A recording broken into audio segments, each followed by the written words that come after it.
তারা স্বামীকে মানুষ মনে করে না। অনেক মহিলা আছে। আপনি যদি মুসলিম নারী হয়ে থাকেন আমার বোন, আপনার জন্য আপনার স্বামীর নির্দেশনা মানাটাকে শরীয়ত ওয়াজিব করেছে। অন্যায় কোনো কথা যদি না বলে তাহলে স্বামীর নির্দেশ মানা। যে মহিলা স্বামীকে অভিভাবক হিসাবে স্বীকার করবে না, শ্রদ্ধা করবে না, সম্মান করবে না, কথা কথায় তর্ক করবে। অনেক মহিলা আছে পর্দা করে, বোরকা পরে, নামাজ পড়ে, কিন্তু সব করতে রাজি আছে, মাগার তর্কাতর্কি, বেয়াদবি, এগুলো এখন কমন একটা ব্যাপার হয়ে গেছে কিয়ামতের আলামত। অনেক দিনদার, অনেক তাহাজ্জুদ গুজার মহিলা আছে, ভালো করে পর্দা করে মহিলা আছে, কিন্তু স্বামীর সাথে কথা কথা তর্ক, ঝগড়া, পাত্তা না দেওয়া, বেয়াদবি করা। দেখুন, কোন একজন আমাদের পূর্বসূরি, কোন একজন সালাফের স্ত্রী, তিনি বলেছিলেন যে আমরা আমাদের স্বামীদেরকে, রাজা বাদশাদেরকে প্রজারা যেরকম ইজ্জত করে এরকম ইজ্জত করতাম, কিন্তু আজকাল তোমাদের অবস্থা ভয়াবহ।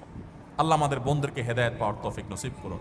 যে ভাই এরকম সমস্যা আছেন, আমি তাকে বলবো এই বিষয়গুলোতে কোরআন যেভাবে নির্দেশ দিয়েছে সেই আলোকে দুই পরিবারের মুরব্বীদেরকে জানায়া তাদেরকে নিয়ে বসার চেষ্টা করেন, মিটমাট করার চেষ্টা করেন, কোনো আলেমের কাছে যান।